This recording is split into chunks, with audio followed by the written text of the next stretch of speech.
Hey everybody, it's me, Angel Benton, and you're watching another edition of Angel Sudsy Recap, where we delve into the world of daytime television and do a few reality shows on the side. And we're in daytime television still, and we're doing General Hospital, right? So I'm doing last week's episodes, and then tomorrow I'm doing this week's episodes, or Sunday. Tomorrow I'm doing Disneyland, but I'm doing, I have all day Sunday and all day Monday to watch, so I'll be caught up by Monday. Anyways, so General Hospital. Okay, and as you can see by my beautiful background, I'm actually in my room in Glendale. I'm not in Las Vegas. I will not be in Las Vegas until Monday night. Okay, so how do my teeth look? Nice and clean? I've been using this that Crest, and you know how they have those white strips. Well, I don't use the white strips. They actually have this new system. It's a two prong system, and first you brush your teeth and then you polish them. So you've got to kind of brush your teeth twice. But mine look really nice. I'm liking it. Anyways, okay, so General Hospital. Now, remember how on my last Sudsy recap about Young and the Restless, I talked about how there are some things that I agree with Carolyn Hinsey on, who is the opinion columnist for Soap Opera Digest. And there's some things that I kind of agree with her on, and there's some things I completely disagree with her on. Now, the things that I kind of agree with her on is actually General Hospital. Okay? So, General Hospital, she was talking about, well, actually, she was talking about how the main gist of her article was about how when an older character, like an older person, gets less and less screen time because they can't physically handle it, like maybe they have a difficult time getting around, maybe they have a difficult time remembering their lines, who knows what, right? And if you think about it, being on a soap is a very high-paced job. You've got to memorize shit tons of dialogue every single day, different dialogue every day, right? Whereas opposed to like the Golden Girls that had Sophia, yeah, she was declining towards the end of the series, but they only had to shoot 1 half-hour show a week. That's nothing. And that was an ensemble show too. So it's just, it is, and the thing about Carolyn, and this is where I agree with her, is she was saying that she gives the soaps a lot of credit because they don't mention, no one ever mentions when someone, one of their fan favorites is getting screen time because they're getting older. It's getting less screen time. So, for example, she was talking about Tracy Quartermain, and she was mentioning Tracy Quartermain's last episodes, and I'll get to the part where I disagree with her in a minute. Right now I'm agreeing with her. And she was talking about how she loved that the picture of Edward Quartermain was John Ingle, and the Edward Quartermain that faked his heart attack was Edward Lewis, and they were both featured in the scenes, and they both had that same reason. They both ended up basically quitting the show because they couldn't come to work anymore, and the show never said anything about it. So I agree. I think it was brilliantly handled. I thought it was great. It was one of those instances where the flashback was so long ago, and that it doesn't matter that it was a different actor. It really doesn't. Do my eyes look like I'm stoned? I don't think so. I've got this reflection because I've got a light maybe over here somewhere. That's I don't know, but it's distracting me. Anyways, okay, sorry. Moving on. So here's where I kind of disagree with her. She said that Tracy's send off was pitch perfect. I don't think it was pitch perfect. I thought it was good.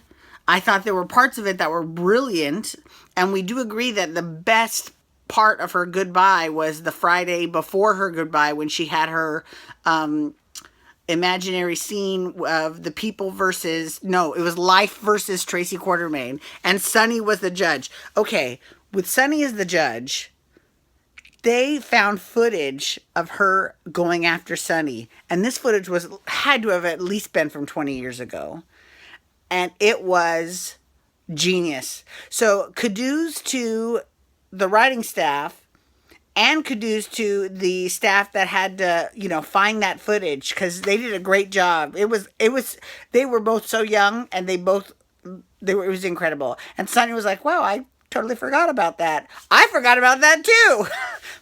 We have something in common, Sonny. So, and all the footage that they played, all the flashbacks with that slut Jenny, I love that they included her in it. And at first I was thinking, well, I think that they should have had Alan Quartermain, aka Stuart Damon, who is still alive, show up for her funeral, for her trial, right?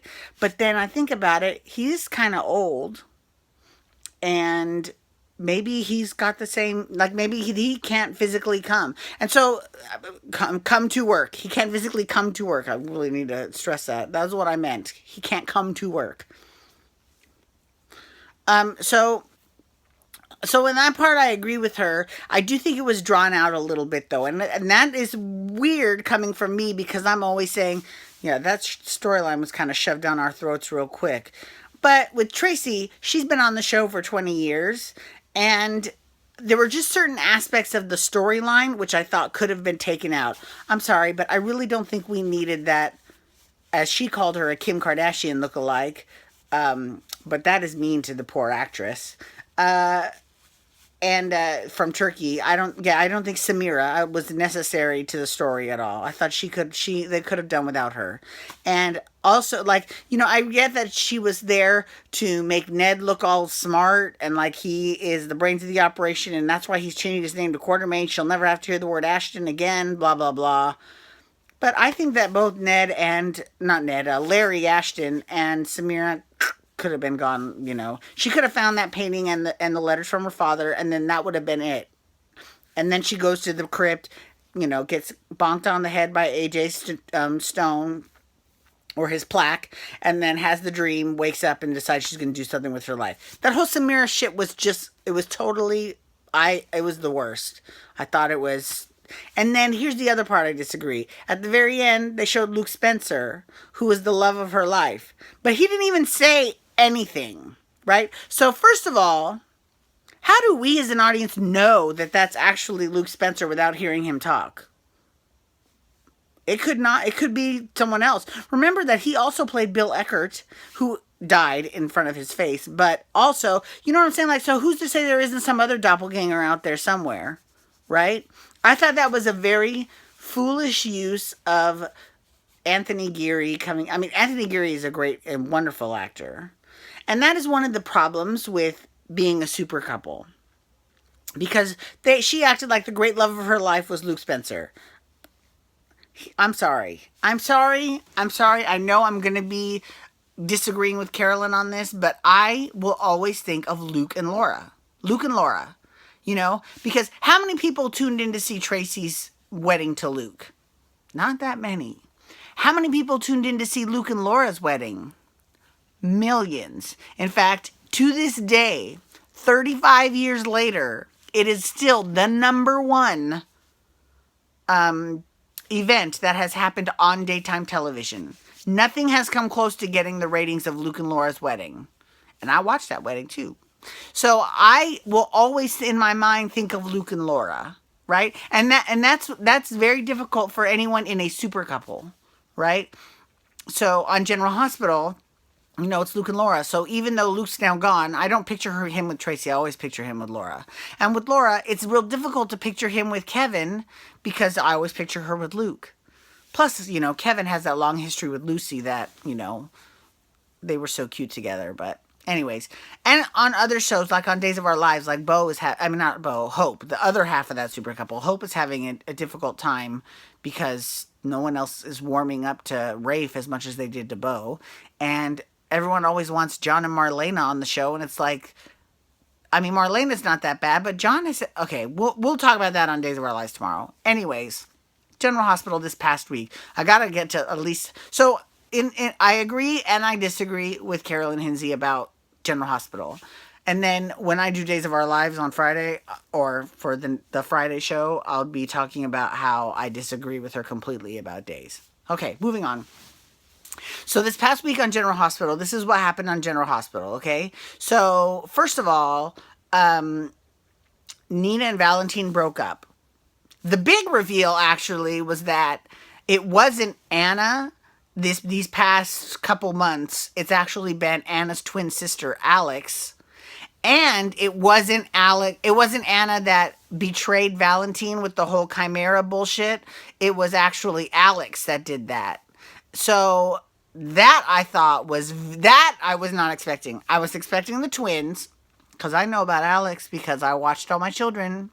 So I knew that was coming. And that made sense because she was acting so different since March. So I was like, okay, that makes sense. But I was not expecting her to have been doing this ruse way back in the day with Valentine. So that is interesting.